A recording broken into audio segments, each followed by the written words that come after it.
Good morning all of you. प्यारे बच्चों नमस्कार। प्रीवियस लेक्चर के अंदर हमने एक्सरसाइज 6.2 और आरबीएस के अंदर 8.2 मैक्सिमम उसके एग्जांपल्स किए हमने। आज हम अपने नेक्स्ट एक्सरसाइज 6.3 और आरबीएससी के अंदर 8.3 की जो एक्सरसाइज है उसका जो टॉपिक है अपना टेंजेंट्स एंड नॉर्मल्स, यानी कि स्पर्श रेखाएं और नॉर्मल्स अभिलंब। स्पर्श रेखाएं और क्या भी अभिलंब स्टार्ट करेंगे। तो इससे पहले ये जो अपना टेंजेंट्स और जो नॉर्मल्स है ये जो हम बनाएंगे उसका बेसिक पढ़ लेते हैं, क्योंकि 11th के अंदर जो हम स्ट्रेट लाइन और जो कर्व है अपने कॉनिक सेक्शन के अंदर पढ़ते हैं, उसका जो पार्ट है कितना पार्ट हमें इस एक्सरसाइज में पढ़ना है, उसकी डेफिनेशंस क्या है और वो किस तरीके से हम फाइंड आउट करेंगे। तो सबसे पहले ये जो अपना टेंजेंट और जो नॉर्मल है इसका इक्वेशन फाइंड आउट करना है हमें। और इसका इक्वेशन फाइंड आउट करने के लिए अपने पास जो मेन जो फॉर्मूला अपना है, जो कि 11th क्लास में हमने पढ़ा है, y minus y1 equal m into x minus x1, main ये फॉर्मूला है। यानी कि फॉर्मूले बहुत पढ़े हमने। मेन जो फॉर्मूला यानी ज्यादातर यूज में आने वाला फॉर्मूला यही बना है अपना। अब इस फॉर्मूले के अंदर ये y और ये जो आपका x है ये तो स्ट्रेट लाइन के इक्वेशन में आते हैं। देखिए मैं बताऊंगा तुम्हें, ये जो टेंजेंट और नॉर्मल के जो इक्वेशन है वो स्ट्रेट लाइन, टेंजेंट भी एक स्ट्रेट लाइन होती है और ये जो नॉर्मल है ये भी क्या होता है कि स्ट्रेट लाइन होती है। अब इनकी विशेषताओं के अकॉर्डिंग इनको टेंजेंट बोलते हैं, नॉर्मल्स बोलते हैं। भाई अपने पास ये जो होता है ये एक क्वाड्रिलेटरल है। अब इसको आप इस तरीके से चेंज कर दोगे, यानी कि 5 सेंटीमीटर, ये भी 5 सेंटीमीटर और ये भी कितना 5 सेंटीमीटर। तो ये क्वाड्रिलेटरल है, ये भी क्वाड्रिलेटरल है, लेकिन ये अपनी विशेषताओं के अकॉर्डिंग, इनकी अपनी प्रॉपर्टीज के अकॉर्डिंग ये अपना 90 डिग्री है टोटल, तो ये अपना स्क्वायर बन जाता है। इसको थोड़ा आगे मैं इंक्रीज कर दूंगा, बढ़ा दूंगा, तो इसको हम क्या बोल देंगे, फिर रेक्टेंगल बोल देंगे। तो कहने का मतलब ये जो अपना टेंजेंट और नॉर्मल्स है ये स्ट्रेट लाइन ही है और ये अपनी कुछ विशेषताओं के कारण टेंजेंट और क्या कहलाते हैं भाई, नॉर्मल से कहलाते हैं। तो अपना जो लाइन का जो इक्वेशन है, यही कहूं कि ये जो आपका टेंजेंट और नॉर्मल का इक्वेशन है वो इसी के अकॉर्डिंग दिया जाएगा। स्ट्रेट लाइन के इक्वेशन में y आएगा भाई और क्या आएगा x आता है। अब इसमें रह कौन गया फिर, एक तो ये x1 और y1, यानी कि ये तो एक पॉइंट होता है भाई x1 और y1, और दूसरा ये जो m है ये क्या होता है भाई, slope of the line. Line का क्या होता है, स्लोप, ढाल होता है, उसका झुकाव होता है, उसकी प्रवणता होती है। तो अब हम एग्जांपल लेके चलते हैं कि आपके पास एक ये कर्व है, ये क्या भी है कि curve x square plus y square plus equal to कितना भाई 0, यानी कि ये सर्कल बनाया मैंने। क्या बनाया भाई, सर्कल। अब ये जो सर्कल मैंने बनाया है इसमें एक्स स्क्वायर का टर्म आएगा, वाई स्क्वायर का टर्म आएगा, यहाँ एक्स वाई का टर्म आएगा, क्योंकि कौन सी क्वाड्रेंट में लिया मैंने, फर्स्ट क्वाड्रेंट में लिया है, और कॉन्स्टेंट भी आएगा। तो इस तरीके से सर्कल का इक्वेशन है। अब यहां ये इसकी क्या हुई, टेंजेंट हो गई, यहां ये इसकी टेंजेंट बन जाएगी, यहां पे इस पॉइंट पे इसकी टेंजेंट करेगी, यहां पर ये इसकी क्या है टेंजेंट, यानी कि इनफाइनाइट तुम इसके ऊपर टेंजेंट्स बना सकते हो इस तरीके से। ये सब इसकी टेंजेंट्स है जो इस सर्कल के जो सर्कमफ्रेंस है, सर्कल जो है इसको टच करते हुए, यानी कि इसको एक पॉइंट पर क्या करेगी भाई, इंटरसेक्ट करेगी। किस पे भाई, सिंगल पॉइंट पर। तो वो जो लाइन है वो लाइन इस सर्किल की, और नॉर्मली अपन ये कर्व है अपने पास, क्या भी कर्व बताया मैंने आपको, एलिप्स है, या स्ट्रेट लाइन को छोड़ दो आप, और स्ट्रेट लाइन को छोड़ने के बाद में जितने भी आपके पास ग्राफ बनते हैं ऐसे, वो सब के सब क्या है, कर्व है। तो आपके पास ये इक्वेशन ऑफ कर्व है, और इक्वेशन ऑफ कर्व की क्या भी, इस पॉइंट पे स्ट्रेट टेंजेंट इस पे, इस पॉइंट पे, इस पॉइंट पे, इस पॉइंट पे, इस पॉइंट पे, इस तरीके से अपने क्या बनती है भाई, टेंजेंट्स बनती है। क्लियर। अब ये टेंजेंट बन गई तो अपने पास में नॉर्मल कौन सा होगा, ये नॉर्मल। तो नॉर्मल के लिए बात ये है, जैसे मान लीजिए आपके पास ये टेंजेंट है, ये वाली, ये टेंजेंट है, ये इस सर्कल को या इस कर्व को यहां इस पॉइंट पर ए पर क्या करती है भाई, टच करती है। तो इसी पॉइंट ए पर ये जो आपके पास परपेंडिकुलर होगा, यही आपका क्या कहलाएगा भाई, नॉर्मल कहलाएगा। यानी कि जहां कर्व की टेंजेंट कर्व को टच करती है, वहां उसी पॉइंट के ऊपर, उस टेंजेंट के ऊपर जो परपेंडिकुलर लाइन होती है, वही परपेंडिकुलर लाइन उस कर्व की क्या होता है भाई, नॉर्मल होता है। तो हमें एक तो इस लाइन का मतलब ये तो अपने पास क्या कहलाएगी, टेंजेंट, इसका इक्वेशन फाइंड करना है, और एक इसके परपेंडिकुलर लाइन, इसकी क्या भाई, परपेंडिकुलर लाइन, जो इस एक्सरसाइज में हम क्या बोलेंगे, नॉर्मल बोलेंगे। उस नॉर्मल का इक्वेशन हमें फाइंड आउट करना है, और उसके लिए आपको जरूरत पड़ेगी इस पॉइंट की, इस पॉइंट की, इसकी, जो कि मैंने क्या लिया यहाँ पे, x1 है, y1, और दूसरे तुम्हें जरूरत पड़ेगी किसकी, स्लोप की। किसकी भाई, स्लोप की। तो स्लोप, तो ये जो लाइन है ये यहां से इस तरीके से जाएगी, इस तरीके से जाएगी, तो ये एंगल ले लेंगे, क्या लेंगे भाई, एंगल, जो कि मैंने यहां लिखा है कि जो स्लोप होता है वो स्लोप n इक्वल टू क्या होता है भाई, tan थीटा, और थीटा जो होता है, ये थीटा एक एंगल होता है, जो कि ये जो लाइन जिसका स्लोप तुम्हें फाइंड करना है, वो लाइन किसके साथ भाई, एक्स एक्सिस के साथ बनाती है, और उसको मेजरमेंट करते हैं, उसका हम एंटी क्लॉकवाइज इस साइड मेजर करेंगे। तो हमें ये जो लाइन है, इस लाइन का इक्वेशन फाइंड करना है, और इसके रिलेशन में, इस कर्व के रिलेशन में क्या कहलाएगी, ये टेंजेंट कहलाएगी। क्या कहलाएगी, टेंजेंट। और टेंजेंट का इक्वेशन फाइंड करेंगे तो हमें तो पॉइंट की जरूरत पड़ेगी। तो पॉइंट आपके पास ये होना चाहिए जहां ये लाइन इस कर्व को क्या करती है भाई, टच करती है। क्या करती है, टच। ध्यान रखना इसी के ऊपर होता है ये पॉइंट, ये वाला पॉइंट, तभी इक्वेशन आएगा, नहीं तो इसका इक्वेशन किसी दूसरे तरीके से हम फाइंड आउट करते हैं। इसके बाद ये जो लाइन है, इसका हमें क्या फाइंड करना पड़ेगा भाई, स्लोप, यानी कि हमें जरूरत पड़ेगी इसकी m की। तो m के लिए हमें ये एंगल मिलेगा। क्या मिलेगा, एंगल, जिससे कि m equal to tan theta, और थीटा जो मेजर करेंगे वो थीटा एंटी क्लॉकवाइज मेजर करेंगे, किसके साथ में, एक्स एक्सिस के साथ, और इसका इक्वेशन हम फाइंड आउट करेंगे। इसके बाद मान लीजिए आपके पास पॉइंट तो ये है, लेकिन आपके पास ये एंगल नहीं है, तो ये एक पॉइंट नहीं, फिर आपके पास कितने पॉइंट मिलेंगे, एक पॉइंट और मिल जाएगा, और एक पॉइंट और मिल जाएगा। तो फिर हम स्लोप कुछ इस तरीके से फाइंड करेंगे। ये फॉर्मूला भी आपका पड़ा हुआ है, जिसको मैंने लिखा है, slope of a line which passing through two given point, यानी कि जो लाइन है वो दो दिए गए पॉइंट से क्या होती है, पास होती है, जिसमें एक पॉइंट में हमने लिया x1 y1, चलो ये पॉइंट हो गया x1 और क्या भाई y1, क्लियर। और दूसरा पॉइंट ये x2 y2, वो कहीं भी हो जाए, यहां हो, यहां हो, यहां, वो इस लाइन के क्या होना चाहिए, ऊपर होना चाहिए।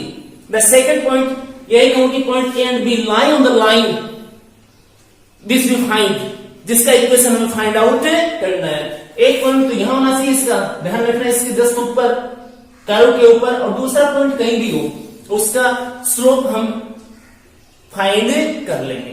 तो इस तरीके से हम स्लोप फाइंड करेंगे। क्लियर?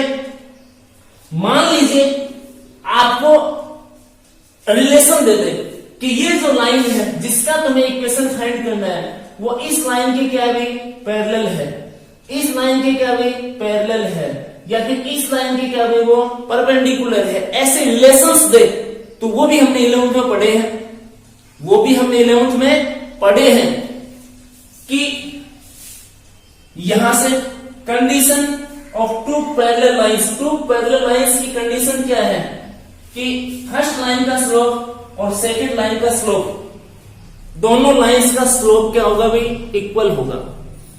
यदि दो पैरेलल लाइन है अपने पास तो उन दोनों पैरेलल लाइंस का जो स्लोप होगा वो स्लोप क्या होगा भाई?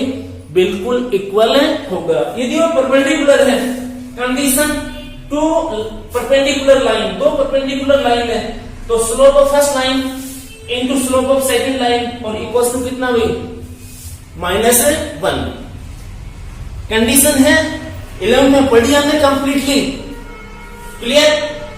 और 11 में पढ़ी है कि दो लाइन आपके पास पैरेलल है, कुछ इस तरीके से है, एक लाइन ये जा रही, एक लाइन ये जा रही है और ये पैरेलल है, तो इसका जो स्लोप है वो इसके स्लोप के क्या होगा? इक्वल होगा। देख लीजिए, मान लीजिए ये लाइन और ये लाइन पैरेलल है तो यहाँ 45 होगा, तो यहाँ 45, यहाँ 60 है, यहाँ भी कितना होगा भाई?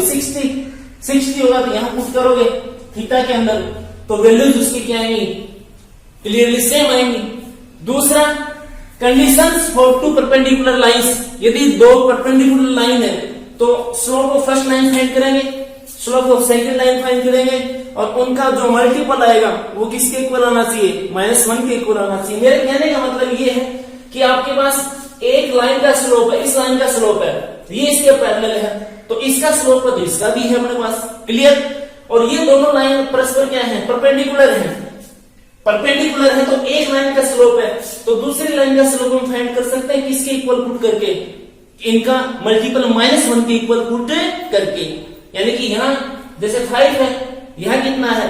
m है और यहां कितना है? -1 है, तो m इक्वल टू कितना हो जाएगा? -1/2। यही कहूं कि एक लाइन का इक्वेशन है, उसके परपेंडिकुलर लाइन का हमें स्लोप फाइंड करना है तो उस लाइन का इक्वेशन से स्लोप फाइंड करके उसका उल्टा करके पीछे से किसका लगा देंगे? माइनस का, जैसे कि हम क्वेश्चंस के अंदर करेंगे। ये तो मैं थोड़ा सा रिपीट कर रहा हूं 11th का, जो कि अपने क्वेश्चंस के अंदर यूज में आएगा भाई, हमारे क्वेश्चंस के अंदर यूज में आएंगे। इसके बाद देखिए यहां जो स्लोप ऑफ एक्स एक्सिस है, जो एक्स एक्सिस है उसका स्लोप कितना होता है भाई? 0 होता है, क्योंकि एक्स एक्सिस के साथ कितना एंगल मेजर करती है? बनाती है 0। तो m इक्वल टू कितना भाई? tan 0। tan 0 की वैल्यू कितनी? 0 होती है। ये एक्स एक्सिस और ये जो एंगल देखते हैं एक्स एक्सिस के साथ देखते हो तो एक्स एक्सिस के साथ कितना एंगल फॉर्म करती है भाई? 0 डिग्री फॉर्म करती है। तो m इक्वल टू tan 0 और tan 0 की वैल्यू कितनी? 0। तो slope of x axis equal to कितना? 0। Next, slope of y axis, हमें जरूरत पड़ेगी इसकी भी, जरूरत पड़ेगी इसकी भी। तो अब ये देखो, ये वाई एक्सिस है और ये एक्स एक्सिस के साथ कितना एंगल फॉर्म करती है? 90। तो m इक्वल टू कितना? tan 90 और tan 90 की जो वैल्यू होगी वो कितनी होगी भाई? इनफाइनाइट होगी। कितनी होगी? इनफाइनाइट। तो ये इसका स्लोप बनेगा। अब देखिए भाई, ये जो अपनी एक्सरसाइज है, इस एक्सरसाइज के अंदर हम पढ़ रहे हैं एप्लीकेशन ऑफ डेरिवेटिव, अवकलज के अनुप्रयोग पढ़ रहे हैं। क्या पढ़ रहे हैं? अवकलज के अनुप्रयोग। क्लियर? अब अवकलज के अनुप्रयोग पढ़ रहे हैं तो ये तो हमने नॉर्मल सी बातें कर ली। अब अवकलज का अनुप्रयोग पढ़ रहे हैं तो ये आपके पास कर्व है, ये आपके पास x डैश y डैश, सभी सोच रहे यहीं क्यों बना रहे? कहीं बना देना, कोई फर्क नहीं पड़ेगा, कहीं बना ले। नॉर्मल एग्जांपल लिया, मैंने रफ स्केच दिया है। यहां आपके पास ये जो लाइन है ये इस कर्व को यहां टच करती है इस पॉइंट के ऊपर, x1 और किस पर भी? y1। ठीक है? आपको ये जो कर्व है इसका इक्वेशन मिलेगा। क्या मिलेगा? Equation of the curve. क्या मिलेगा भाई? Equation of the curve, equation of the curve मिलेगा। क्लियर? जो भी मिले हम इस इक्वेशन ऑफ द कर्व को डिफरेंशिएट करेंगे। क्या करेंगे भाई? Differentiate with respect to x. Clear? यानी कि अपने पास एक प्रकार से dy बाई dx की वैल्यू आएगी, कर्व का इक्वेशन मिलेगा, इक्वेशन को डिफरेंशिएट करेंगे विद रेस्पेक्ट टू एक्स, किसकी वैल्यू आएगी? dy बाई dx की वैल्यू आएगी, और वो dy बाई dx की वैल्यू जो है वो इस कर्व की जो टेंजेंट्स है उन टेंजेंट्स का स्लोप होगा, उन टेंजेंट्स का क्या होगा भाई? स्लोप। बिल्कुल ध्यान रखना, dy by dx slope of the tangent, dy by dx is the slope of tangent. हमें क्वेश्चन के अंदर एक कर्व का इक्वेशन मिलेगा। क्या मिलेगा भाई? इक्वेशन मिलेगा। उस इक्वेशन को हम डिफरेंशिएट करेंगे विद रेस्पेक्ट टू एक्स और dy बाई dx की वैल्यू फाइंड करेंगे। किसकी वैल्यू?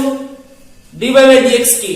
और वो जो dy बाई dx की वैल्यू होगी वो इस कर्व की, और ये जो टेंजेंट्स हैं इन टेंजेंट्स का क्या होगा भाई? स्लोप होगा। सभी का स्लोप होगा। इन जनरल फॉर्म आएगा। किसमें आएगा भाई?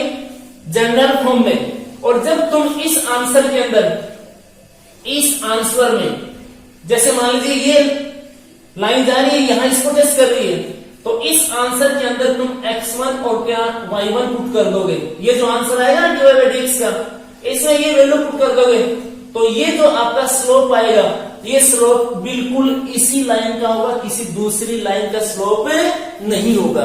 और ओनली जो dy बाई dx की वैल्यू है वो सभी लाइन जो इसका टेंजेंट बनेंगे उन सभी का क्या है? वो स्लोप है। क्लियर? और पर्टिकुलर पॉइंट की बात करेंगे तो यहां कोई पॉइंट है, ये पॉइंट इस dy बाई dx के अंदर पुट कर दिया आपने, तो ये इसी टेंजेंट का क्या होगा? स्लोप होगा। यदि यहां कोई पॉइंट है और वो पॉइंट यहां पुट कर देते हो dy बाई dx की वैल्यू में, तो आपके पास इस लाइन का क्या हुआ? स्लोप है। यदि यहां कोई पॉइंट है और ये पॉइंट इसमें पुट कर देते हो dy बाई dx में, तो वो इस लाइन का क्या भी? स्लोप है। क्लियर? अब इसके बाद हम फाइंड करेंगे क्या? इक्वेशन ऑफ टेंजेंट और इक्वेशन ऑफ नॉर्मल। तो वो इस फॉर्मूले के अकॉर्डिंग करेंगे अपन। y माइनस y1, वहां जो फॉर्मूला लिखा था मैंने वही है, और ये x माइनस x1 ये भी वही है, दोनों तो सेम है। लेकिन यहां जो लिखा है मैंने एक रेक्टेंगल के अंदर, इसमें dy by dx into x y1 है, तो ये जो dy बाई dx है ये कह रहे हो कि आप क्या है? स्लोप। तो ये m की वैल्यू है, ये किसकी वैल्यू है भाई? m की। एट पॉइंट x1 है y1, एट पॉइंट x1 क्या भाई? y1। इसके बाद ये आपकी टेंजेंट और इसके ऊपर क्या आएगा भाई? परपेंडिकुलर। तो जिसको हम क्या बोलेंगे भाई? नॉर्मल बोलेंगे। क्या बोलेंगे इसको? हम नॉर्मल बोलेंगे। तो इस नॉर्मल का इक्वेशन फाइंड करोगे तो वो कुछ इस तरीके से फाइंड करेंगे।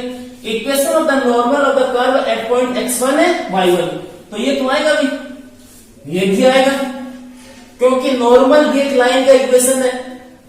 क्लियर? और यहां ये इस तरीके से आएगा, यानी कि ये जो dy बाई dx होगा ये स्लोप ऑफ टेंजेंट होगा। स्लोप ऑफ क्या? टेंजेंट, इसी का स्लोप। लेकिन ध्यान रखना इसका उल्टा कर दिया हमने, नीचे ले गए और साइन किसका ले लिया? माइनस का। तो ये वही है m1 into m2 equal to कितना? -1। ये वैल्यू फाइंड करनी पड़ेगी, अपॉन में चला जाएगा। m1 इक्वल -1 बाई कितना? m2, या m2 इक्वल -1 बाई कितना? m1। क्लियर? तो अपने पास इस एक्सरसाइज में ये फॉर्मूला इस तरीके से यूज में लेना है। तो ये तो हो गई भी कुछ बेसिक बातें इसमें, जो कि कंप्लीटली अपने पास किसमें आई हुई? 11th में आई है। हमें यहाँ एप्लीकेशन ऑफ डेरिवेटिव पढ़ना, तो एप्लीकेशन ऑफ डेरिवेटिव के अकॉर्डिंग जब हम लाइन या कहूं कि टेंजेंट और उसके नॉर्मल का इक्वेशन फाइंड करेंगे तो फॉर्मूला ये लिखेंगे, उसके अंदर ये स्लोप आएगा, ये स्लोप आएगा इस तरीके से। यानी कि हम जो दिया गया कर्व है उस कर्व के इक्वेशन को डिफरेंशिएट करेंगे विद रिस्पेक्ट टू x, और जो dy बाय dx आएगा वो dy बाय dx उस कर्व की टेंजेंट का स्लोप होगा, और उसके अंदर जो दिया गया पॉइंट फिर हम पुट कर देंगे तो उस पर्टिकुलर पॉइंट के ऊपर वो स्लोप बन जाएगा अपना। क्लियर? अब इस एक्सरसाइज के अंदर अपने पास एक तो भाई equation of the curve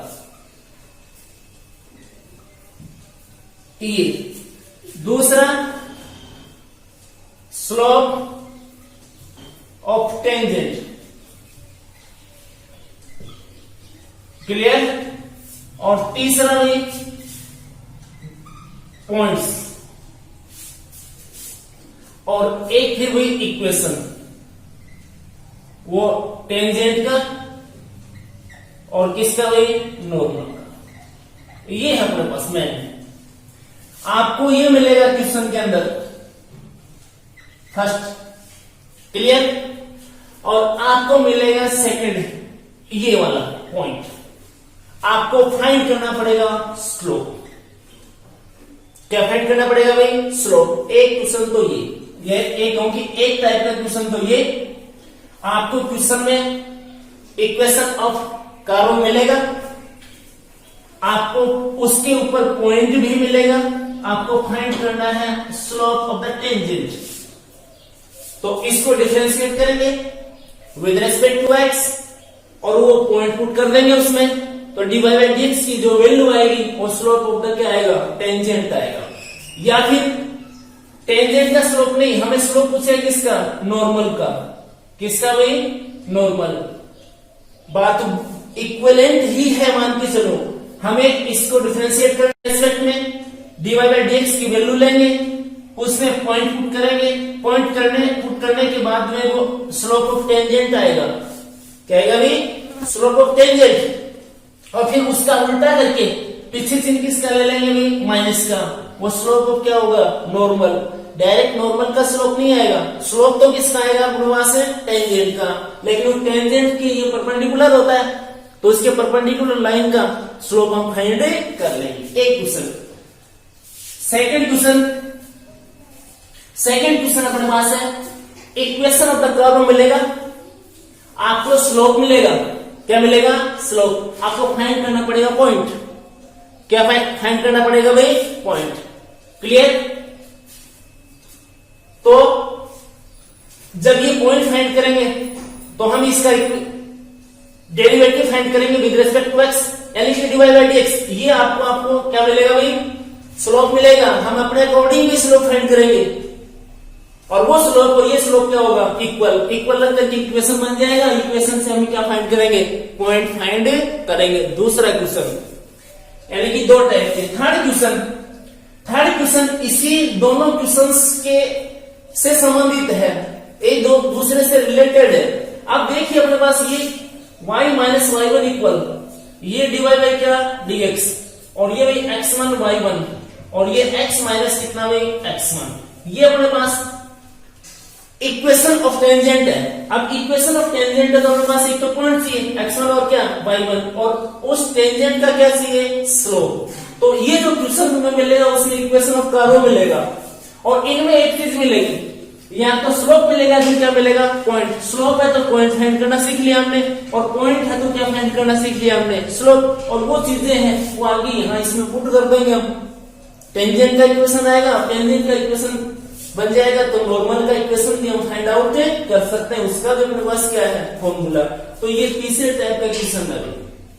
first type एक तीन में दो मिलेंगे, तीसरा फाइंड करना है। सेकंड टाइप वही दोबारा से बोल रहा हूं, इनमें तीन में दो मिलेंगे, पहले में फर्स्ट और सेकंड मिले, ये फाइंड करना है, फिर ये मिले और ये मिले वो फाइंड करना है। और तीसरे टाइप के जो क्वेश्चन है उसमें इक्वेशन ऑफ नॉर्मल और इक्वेशन ऑफ क्या? टेंजेंट। यानी कि इनमें से मिलेंगे अपने को कितने? दो ही, तीसरा फाइंड कर लेंगे, तीसरा फाइंड करके ये अपने वैल्यू पुट कर देंगे। क्लियर। और एक आध क्वेश्चन आपके और दूसरी टाइप का जिसमें कुछ प्रूव करना है हमें, बाकी मैक्सिमम क्वेश्चन इन्हीं पे डिपेंड करते हैं, 3 पे।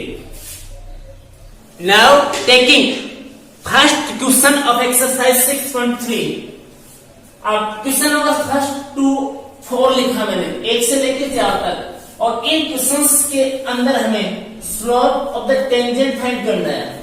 Slope of the tangent of the given curve, और इक्वेशन ऑफ कर्व आपके पास है y इक्वल्स टू 3x और इसकी power 4 minus 4x, and x equals to कितना भी 4। तो मैंने बताया आपको कि हमें कर्व का टेंजेंट का स्लोप फाइंड करना है। तो ये जो इक्वेशन ऑफ कर्व मिले उसको डिफरेंशिएट कर dy बाई dx की वैल्यू फाइंड आउट कर लीजिए। तो लिखेंगे differentiate with respect to x, इसको डिफरेंशिएट करें तो dy by dx equal x power n से हो जाएगा भाई 12 है x क्यूब और माइनस कितना 4। ये dy बाई dx की जो वैल्यू है ये स्लोप ऑफ टेंजेंट है इन जनरल फॉर्म में, यानी कि उस कर्व के किसी भी टेंजेंट का स्लोप हो सकता है, लेकिन एक particular point x equal to कितना है 4, उस पे फाइंड करना है। तो लिखेंगे slope of the tangent at x equal to कितना भी 4, तो dy बाई dx, और यहां लिख देंगे x इक्वल 4। क्लियर। और इसमें जहां भी आपको x दिखे वहां 4 पुट कर दीजिए। कभी सोच रहे हो कि x y1 x coordinate y coordinate नहीं मिला, ये इसलिए नहीं दिया इसने कि आरएचएस के अंदर ओनली टर्म किसके है x के ही है, तो फिर ये नहीं देता है y की वैल्यू। तो 12 है और ये 4 और इसकी क्यूब और माइनस कितना भाई 4। क्लियर। ये हो जाएगा अपने पास 12 इंटू 64 और माइनस कितना भाई 4। अब इनको मल्टीप्लाई करें तो 12 4 जा 48 और 12 6 जा 72 और 72 और 4 76 और माइनस कितना 4, यानी कि 764। ये जो है ये इस कर्व की टेंजेंट का इस पॉइंट पे क्या भी स्लोप बनेगा। अपने पास equation of the curve y equals to x minus 1 upon x minus 2, x not equals to 2, x नहीं लेना भी इतना, और ये जो x इक्वल्स टू 10 है इसके ऊपर हमें इस कर्व की टेंजेंट का स्लोप फाइंड करना है। तो स्लोप फाइंड करना है तो differentiate with respect to x, y बनेगा dy बाई क्या dx, और ये भी आपका u अपॉन v मेथड से x माइनस 2 स्क्वायर, ये भी आपके पास x माइनस 2 और d upon dx x minus 1, minus का साइन x माइनस 1 और d बाई dx ये आपके पास भाई x माइनस 2। क्लियर बनेगा। तो भाई अपने पास है dy बाई dx और equal x minus 2 whole square, और ये भी x माइनस 2, और इसको डिफरेंशिएट करें तो x का x के रेस्पेक्ट 1, तो ये भी 1 और माइनस 1 का कितना 0। क्लियर। माइनस ये x माइनस 1, x का x के रेस्पेक्ट 1 और माइनस 2 का 0। क्लियर। और इनको सिंप्लीफाई करें तो dy बाई dx इक्वल ये भी x माइनस 2 स्क्वायर, यहां x माइनस 2, ये माइनस साइन, ये x और प्लस कितना 1, इस माइनस के रीजन से माइनस, और ये कैसा है प्लस 1 माइनस 0 1 मल्टीप्लाई करेंगे सेम, 1 माइनस 0 1 और मल्टीप्लाई करेंगे तो सेम एज इट इज। तो ये इससे क्या हो जाएगा भाई कैंसिल, ये आपके पास आ जाएगा minus 2 plus 1 minus 1 upon x minus 2 और इसका क्या स्क्वायर। ये जो dy बाई dx की वैल्यू आई है ये आपका है slope of the tangent of the given curve. ये जो आपके पास कर्व है इस कर्व की टेंजेंट का क्या है, स्लोप। इन जनरल फॉर्म किसी भी टेंजेंट का हो सकता है, लेकिन इस पॉइंट पे पूछा है तो लिखेंगे भाई slope of the tangent at x equal to 10। तो इसके अंदर जहां भी आपको x दिखे वहां 10 पुट कर दीजिए।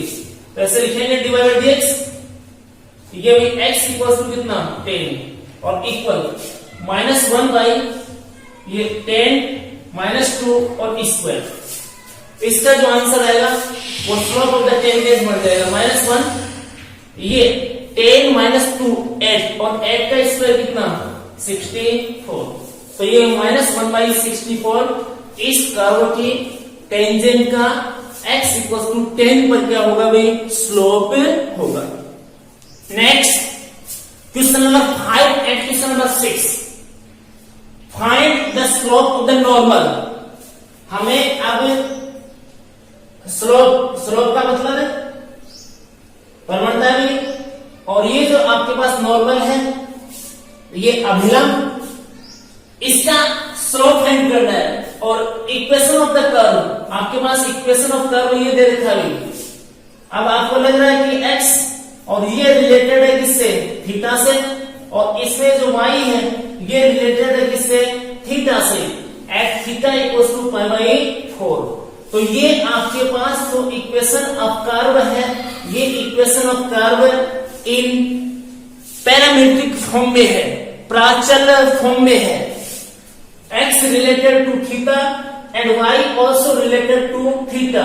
तो x और y जो है अपने पास है, इनमें हमें रिलेशन फाइंड करना पड़ेगा, क्योंकि अपने पास जो स्लोप ऑफ टेंजेंट आएगा वो slope of tangent dy by dx की वैल्यू होगी। किसकी वैल्यू होगी भाई, dy बाई dx की। तो हमें dy बाई dx की वैल्यू फाइंड करने के लिए x को थीटा की रेस्पेक्ट डेरिवेटिव करेंगे, डिफरेंशिएट करेंगे, और y का डिफरेंशिएट करेंगे विद रेस्पेक्ट टू थीटा, और फिर इनकी हेल्प से हम फाइंड करेंगे क्या भाई, dy बाई dx, जो कि स्लोप ऑफ टेंजेंट होगा, और स्लोप ऑफ टेंजेंट से फिर स्लोप ऑफ नॉर्मल हम फाइंड आउट करेंगे। तो यहां से लिखेंगे differentiate with respect to theta. Clear? किसका करें, तो ये dx अपॉन कितना d theta equal a as it is cos cube theta, यानी कि cos थीटा को x लेता हूं मैं तो x क्यूब हो गया, और x क्यूब का derivative 3x square, 3x square का मतलब cos स्क्वायर थीटा, और फिर cos थीटा का करूं तो बनेगा वही माइनस साइन थीटा, ये बनेगा, ये नंबर 1। क्लियर? फिर इसको डिफरेंशिएट करूं तो dy बाई क्या, d थीटा, ध्यान रखना थीटा के रेस्पेक्ट लिख दिया मैंने दोनों का, और ये आपके पास बनेगा a as it is sine cube theta, तो ये 3 और साइन स्क्वायर थीटा। जब साइन थीटा को मैं x ले लूं और साइन थीटा का क्या, cos थीटा, ये नंबर 2। हमें फाइंड करना dy बाई dx। तो ये जो इक्वेशन नंबर 2 है इसको इक्वेशन नंबर 1 से डिवाइड कर दीजिए, then divide equation 2 by equation 1। अब यानी कि हमें इक्वेशन नंबर 2 है उसको डिवाइड करना है किससे भी, 1 से। तो ये अपने पास dy बाई d थीटा, और अपॉन में बनेगा dx अपॉन कितना, d थीटा। क्लियर? आरएसएस में 3a sign square theta into cos theta, upon में 3a cos स्क्वायर थीटा, और ये भी साइन थीटा, ये वाला, लेकिन माइनस है तो यहां लगा दीजिए माइनस। अब यहां 3a से 3a कैंसिल, ये जो आपका है 1 साइन से 1 साइन कैंसिल, और 1 cos से 1 cos कैंसिल। तो ऊपर तो रिमेनिंग कितना है, साइन थीटा, और नीचे क्या भाई, cos थीटा, और साथ में क्या भाई, माइनस। यहां अपने पास बनेगा ये dy बाई कितना, dx, और इक्वल माइनस tan थीटा। ये जो आया है अपने पास dy बाई dx, ये स्लोप ऑफ टेंजेंट है, लेकिन जनरल फॉर्म में है, क्योंकि इसमें अभी तक आपने कोई पॉइंट पुट नहीं किया। तो लिखेंगे so slope of the tangent, curve नहीं लिखा मैंने, स्लोप ऑफ द टेंजेंट, इसी कर्व का है, इसी का फाइंड कर रहे हैं, एट थीटा इक्वल टू कितना, पाई बाई 4 के ऊपर। तो ये dy बाई dx और ये थीटा इक्वल टू कितना, पाई बाई 4 और इक्वल -10 और ये लिखो पाई बाई कितना 4। तो 10 पाई बाई 4 की वैल्यू कितनी होती है, 1 होती है। तो ये माइनस और ये कितना 1।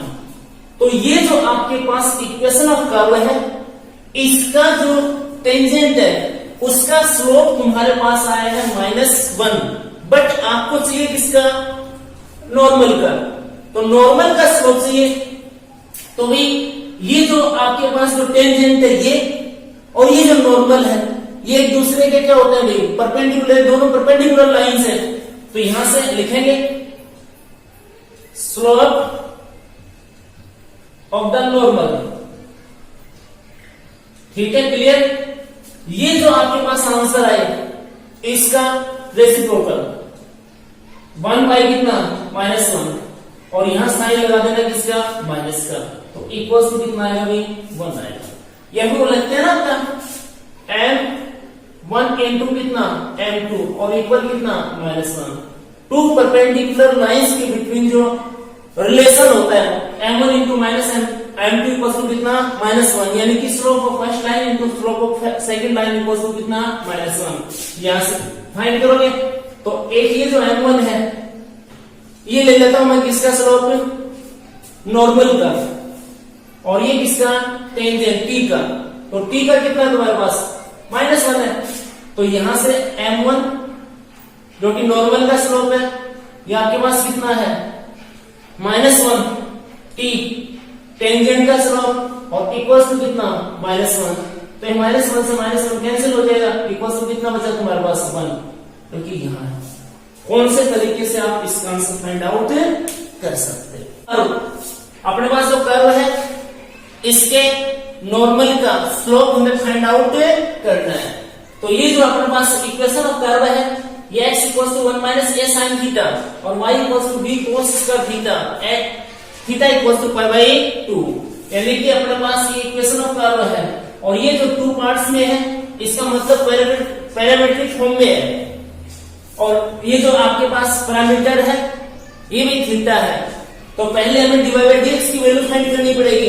dy by dx is the slope of given, slope of tangent of the given curve. जो कर्व हमने दे रखा है उसके जो स्लोप है, तो इसके लिए हमें इसको डिफरेंशिएट करना पड़ेगा भाई, डिफरेंशिएट विद रेस्पेक्ट टू कितना, थीटा, थीटा के रेस्पेक्ट में। तो इसका जो डिफरेंशिएशन होगा वो dx अपॉन कितना, d थीटा हो जाएगा और इक्वल 1 का कितना, 0, a एज इट इज और साइन का भी cos थीटा। तो इसका solution dx upon d theta equal -a cos theta, equation number कितना भाई, 1। सेकंड इसको डिफरेंशिएट करें तो dy बाय कितना, d theta equal b as it is और ये जो आपके पास cos स्क्वायर थीटा है, cos स्क्वायर थीटा का डेरिवेटिव 2 cos थीटा, तो 2 और ये cos थीटा और cos थीटा का फिर कितना भाई, माइनस sin थीटा, ये नंबर 2। अब हमें फाइंड करना है क्या, dy बाय dx। तो ये इक्वेशन नंबर 2 और इक्वेशन नंबर 1 से इसको क्या कर दीजिए, divide. Now equation number 2 divide by equation number 1। तो dy बाय कितना, d theta upon dx upon कितना भाई, d थीटा इक्वल वो अपने पास है 2b cos थीटा और इनटू sin थीटा और sin माइनस तो ये माइनस है, क्लियर। ये माइनस a और ये cos थीटा माइनस कैंसिल, ये आपके पास cos से cos कैंसिल, ये अपने पास बनेगा भाई dy बाय कितना, dx और इक्वल 2ba और साथ में कौन भाई, sin थीटा। ये dy by dx है और ये slope of tangent of the given curve general form में। अब हमें पर्टिकुलर पॉइंट आपका पाई बाय 2 पर इसका स्लोप फाइंड करना है, तो लिखेंगे so slope of the tangent at theta equals to कितना हुई पाई बाय 2। तो ये अपने पास में dy बाई dx और यहां थीटा इक्वल्स टू कितना पाई बाय 2। तो यहां पुट करें 2b upon a as it is और ये आपके पास में साइन थीटा अपने पास कितना गई पाई बाय 2, तो ये पाई बाय 2। क्लियर? तो यहां से इसका जो आंसर आएगा वो 2b अपॉन कितना a, क्योंकि साइन पाई बाय 2 इसकी वैल्यू कितनी होती है भाई 1। तो ये आपके पास 2b अपॉन कितना भाई a, ये 2b अपॉन a है, ये theta equals to pi by 2 पर ये जो आपके पास कर्व है इन पैरामेट्रिक फॉर्म, इसकी टेंजेंट का क्या भाई स्लोप, बट आपको फाइंड क्या करना है स्लोप ऑफ द नॉर्मल। तो लिखेंगे then slope of the normal, normal का स्लोप फाइंड करें। डायरेक्ट मैंने बता रखा है, आप इसका अपोजिट रेसिप्रोकल उल्टा कर दो, इसका a अपॉन कितना कर दो 2b और पीछे साइन किसका ले लो माइनस का। तो ये आपके पास बन जाएगा भाई कितना माइनस a अपॉन कितना 2b आंसर। या फिर वही फॉर्मूला था m1 इंटू m2 और इक्वल कितना भाई माइनस 1, उससे कर देना। ये अपना आज बेसिक है और हमने फाइंड आउट करना सीख लिया कि अभी slope of the tangent of the curve. Next day इसके क्वेश्चंस पॉइंट फाइंड करना और एक क्वेश्चन फाइंड करना। क्लियर?